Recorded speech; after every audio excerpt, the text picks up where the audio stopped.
Good afternoon, ladies and gentlemen, to the Stix and Stuff Podcast.com. Today we're high atop the square in Ellijay, Georgia at the Ellijay Cigar Lounge. And I'm joined today by Davis Lacey, the owner.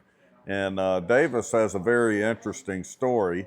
And I really want to get into it with him about, how he had passion for cigars. And at the same time, he is a pastor of his church.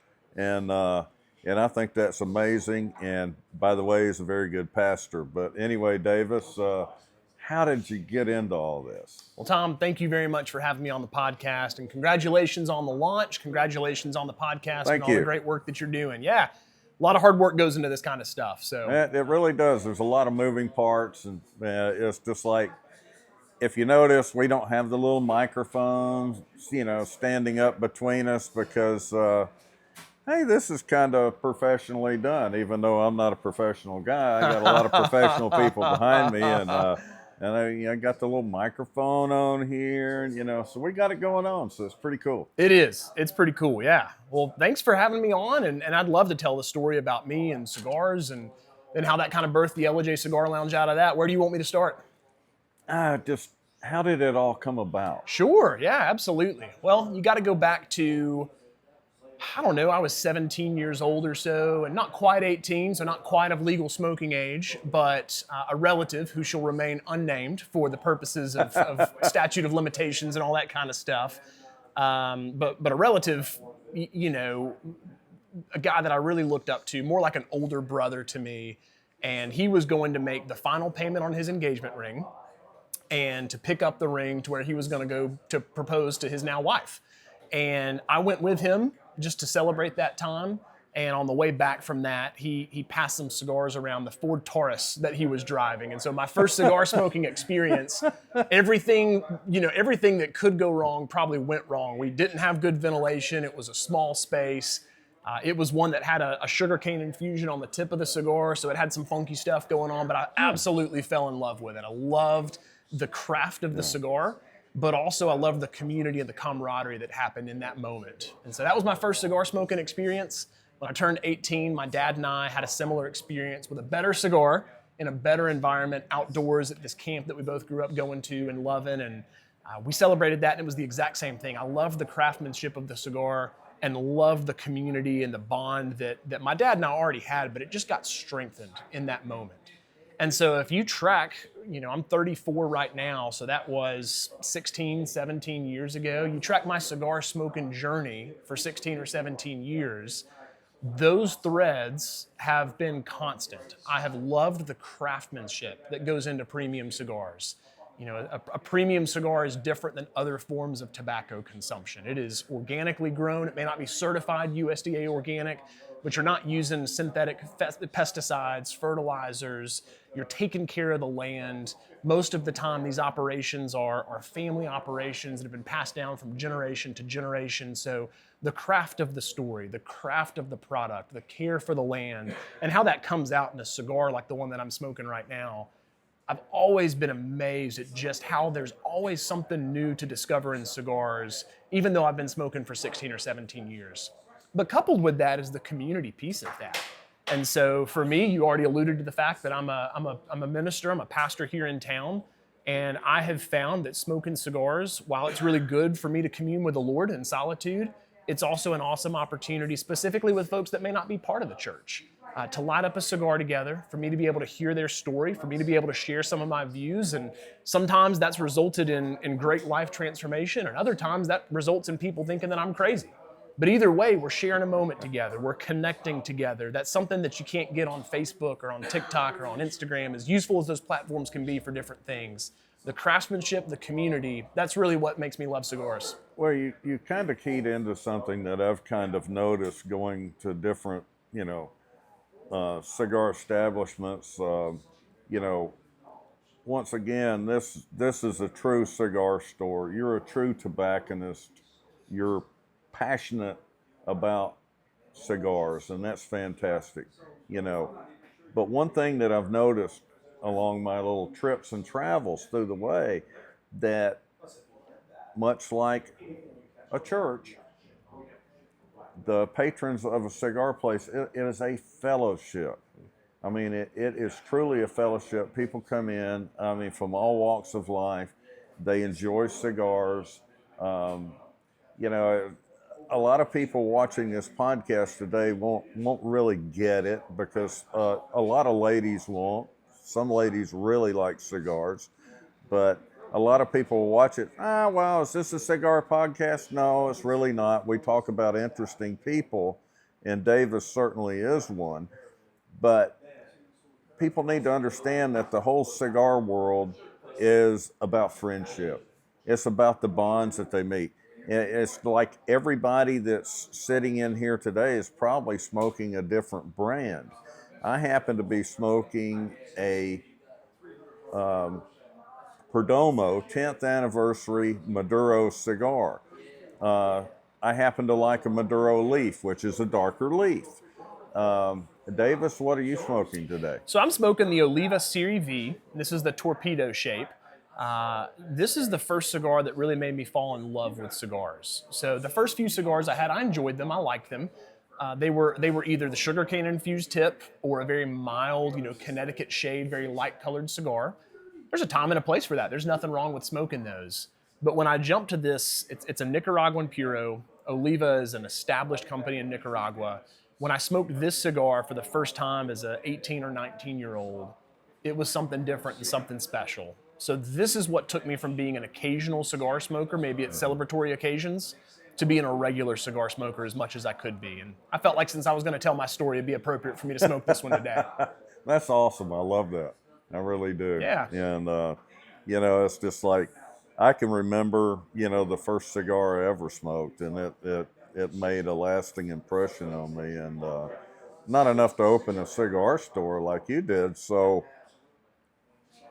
you get the idea, and you want to open this beautiful cigar lounge. And when I say high atop the square of Ellijay, Georgia, that's where it is. It's on the second story on the square in Ellijay, Georgia. It is a fantastic place. It's got an outside venue, an inside venue, nice chairs. It's adorned very nicely. It is a true gem of this town. It really is. I appreciate that, Tom. Thank you very much. I mean, it really is. I mean, when people come here, they're blown away because there are places in Atlanta or other major cities that don't have what we have right here. How did you come up with all of this? It's a great question, and there's probably several different dimensions to that. And so the first is that my wife and I both were born and raised here. We grew up here, went to school here, have roots here. And not that everybody who lives in Ellijay has got to have that story, but for us, we just really loved this town. And we were able to acquire this building at a time when Ellijay was growing a little bit, but we could see what was coming. And we wanted to be part of shaping the community that really had a role in shaping us in so many ways. And so that's one piece of the story. Another piece of the story is just the way that God made me, and that is I start new things. I enjoy starting new things. So that's why church planting and starting a new church appealed to me. That's also why starting a new business appealed to me. And so the opportunity to start something fresh, seeing a financial entrepreneurial opportunity that made sense, felt like the math worked out. But really the big piece of that, our mission is not to sell cigars. Our mission is not to have a great space. Our mission is not to have special events. We do all three of those things. Those are all tools for the mission. Our mission here at the Ellijay Cigar Lounge is to create community through sales, spaces, and special events. And so for us, exactly what you talked about, seeing a community of people that was disconnected before this place was started, and over the course of 3 years now, having our doors open, having a space that people enjoy being in, myself or our awesome staff being available to talk, to hear people's stories, to answer questions, and to make connections between the customers themselves. That's really what we wanted to do. Obviously, as a church planter, part of that was me saying there's going to be people that I can meet here that might never walk through the doors of our church, but I can connect with them here. And I can talk about the Lord, I can talk about stuff of life with them here. But it's also just a matter of saying there's going to be some folks here that might never come to our church, but you know what? They need a friend. They need a place where they can take a load off. We wanted to fill a void there. We can't do it all. There's other great businesses in our community that's doing that, but we're really proud of the way that we are creating a community here that didn't exist beforehand. So that's the elevator pitch and the short answer to your question there. No, that's fantastic. That's really good. And when you're first getting started and you never have had an establishment before, I do know that some of the cigar manufacturers are not necessarily, I don't want to say they're snobbish, but they're kind of leery of new people coming in. And you've got a crazy good selection in here in your humidor. And how did all that kind of get going? Because I know it's tough. It is tough. I know it's tough right. getting started. There are some cigar companies that are really proud of their stuff and make you bend over backwards to try to get an account.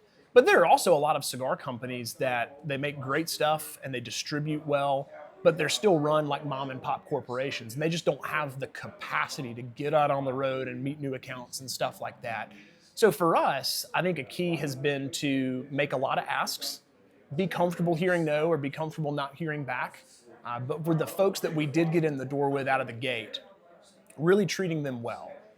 One of the things I love about the cigar industry is that with the overwhelming majority of the sales reps and the companies that I work with, yeah, we're talking business. We're talking life. We're connecting at a deep level.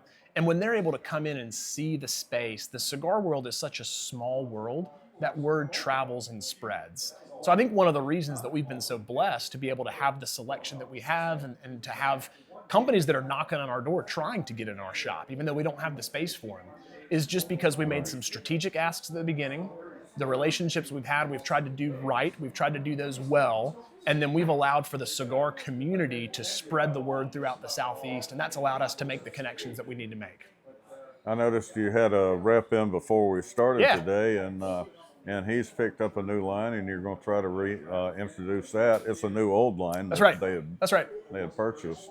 So I was meeting with Jedediah, and Jedediah is with Forge Cigar Company, which is part of Scandinavian Tobacco Group, massive tobacco conglomerate. But Jedediah lives over in Cartersville, so he's a North Georgia boy, and we have worked with them on La Gloria Cubana in the past. And we've tried some other lines that haven't worked out super well, but I'm really excited to start carrying Alec Bradley later on this fall for them. So that's terrific. Company that's been around for a while. We haven't had them, but we've started to field some requests. It's going to be the quality and the price point that our customers love, and we're partnering with a company that's going to stand behind us and help us launch it the right way. So that makes all the difference. Oh, that's cool. Yeah. That's pretty good. Well, that's great.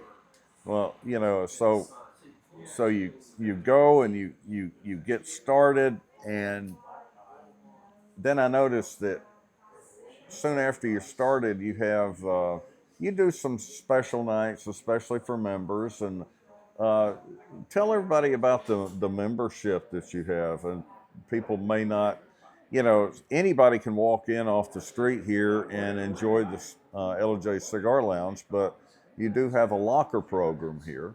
And I think that's pretty unique, and it's pretty cool. And you have events for the members at certain times of the year, and I think it's pretty cool. Yeah, I appreciate you saying that. I appreciate your membership with us as well, man. That means a lot to us, and you've been with us since before we opened up. So we appreciate that very much, Tom. Our membership program was really just a combination of several different things. Number one is just the legality of being an Ellijay, as well as my position as a pastor. A lot of cigar lounges will have a full bar, they'll have beer and they'll have wine, and frankly, I'm not opposed to any of that kind of stuff. From the legal standpoint, in Ellijay, you've got to do 50% of your sales as food sales in order to have a pouring license, and I'm just not a restaurant guy. In fact, talking with other lounges and other sales reps, it tends to be true, not always true, but it tends to be true, that cigar shops that offer alcoholic beverages as their portfolio, it tends to be more about the bar scene, and you happen to sell some cigars every now and again. And for me, my passion is premium tobacco, so I wanted to first and foremost major in what I was passionate about. That being said, I love a great scotch or a bourbon with a cigar. So many of our patrons do. The locker membership program is a way that's legal in Ellijay for folks to be part of a private club, and if they're part of the private club, in addition to having a 10% off discount, invitation to some of the members-only events you were talking about, they can also bring their own beverages and pour them for themselves and their guests.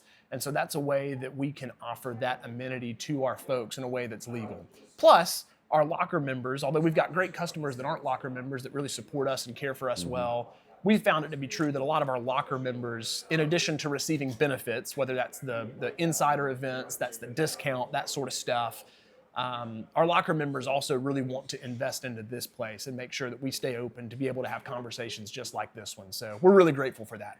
Yeah, there are a lot of restaurants and bars that happen to also sell cigars. And when I first started and was venturing on this podcast and kind of figured out how I wanted to do and how I wanted to do it, I didn't really want a bar that also happened to sell cigars. I wanted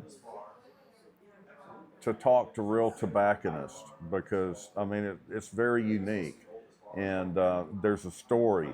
There's always a story there. How did you get started? Why do you have a passion behind cigars? And, those are the type things that I wanted with this podcast, because it's not just about cigars, it's about interesting people. And every customer that comes in here is an interesting person. You got that right. I mean, I would have endless podcast interviews, and I've interviewed some of the people that are your members, because they're great people, they're interesting people, and that's what this podcast is all about. Plus the fact that I happen to like cigars. Back in the day, going way back in my family, right after World War I, my grandfather was rolling cigars in Tampa and Moultrie, Georgia. And I really didn't understand that as a little kid. And I'm going like, why would he have such a passion to do something like that? Of course, that wasn't his life endeavor. That's not what he ended up doing. But he loved cigars. And had his own brand, had his own box label, in Tampa and in Moultrie. And I thought that was pretty cool. And so as the years gone on, we have been in desperate search of some of his old cigar boxes, because it's a legacy. It's a great thing.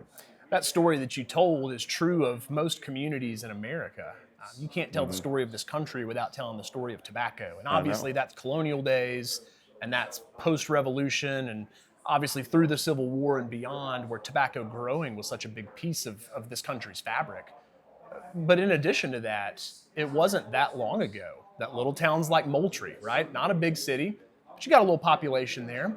And most of these small to medium-sized towns across America had a local cigar manufacturer, whether it was somebody who was trying to distribute or whether it was somebody who was just trying to meet the needs of a local community.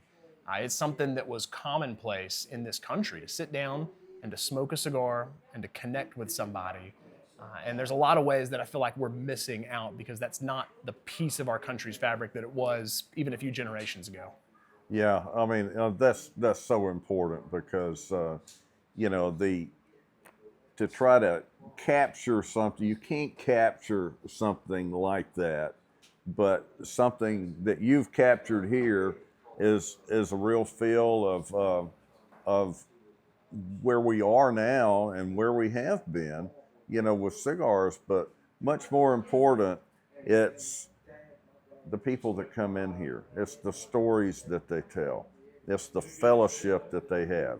It is, and there are men and women that come in here and smoke cigars. So if you're out there in podcast land, says, here's an old guy talking about cigars and it's a guy thing and blah, blah, blah. No, it's a community thing. I'll do you one better on that. And the very first time that I went into a cigar shop was when I was 18. So I'd smoked a few cigars at this point, but I had never been into a shop before.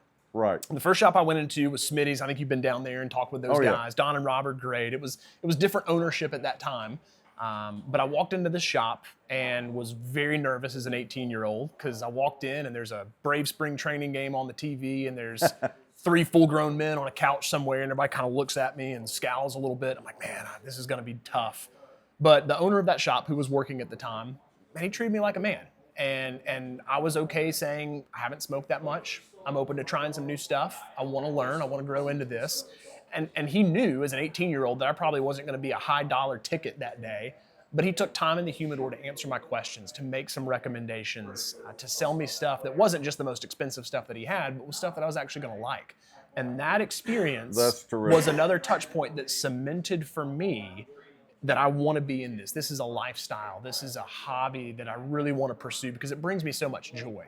Had I not had that experience, I don't know that we'd be sitting here today.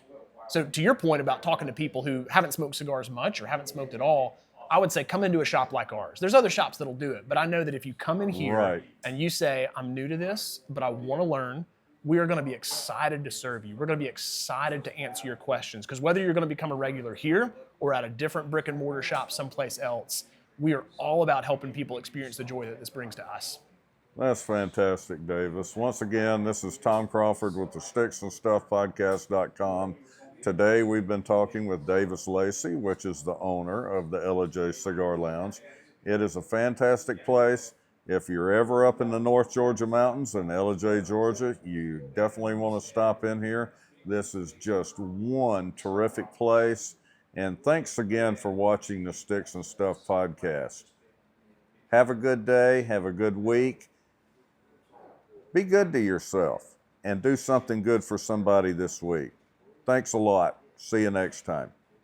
Thanks for joining today's podcast. Now tune in for some live music by our good friends with Surrender Hill. Enjoy. Heartache, goodbye, heartache. Tonight my heartache lives on in another woman's arms, but I don't regret the time we spent together. A new day has dawned and new words for my song.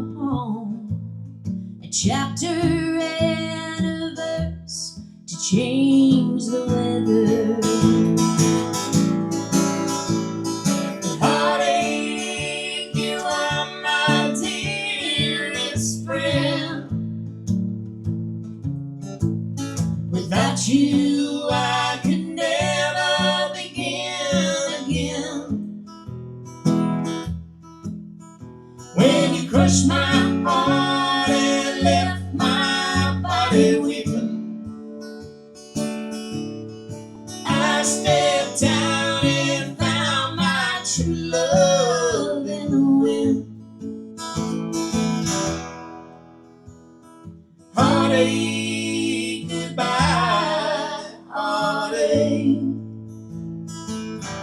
Today the sunshine is bright. I've been carried into the light, and the dreams I had as a little girl have come true. Yeah, they've come true. I've got a house I call my own, and love don't live here alone. Just two found souls beneath the silvery moon. Heartache, you are my dearest friend. Without you, I can never begin again. When you crushed my heart and left my body weeping, I stepped down and found my true love in the wind.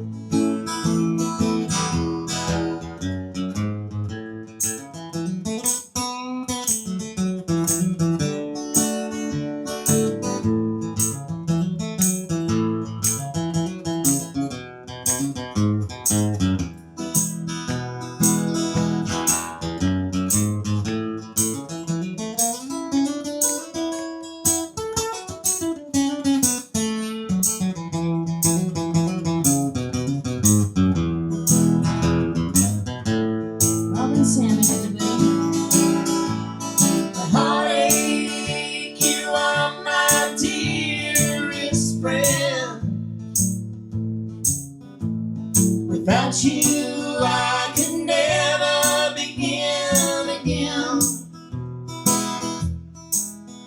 When you crushed my heart and left my body weeping, I stepped out and found my true love in the wind. When you crushed my heart and left my body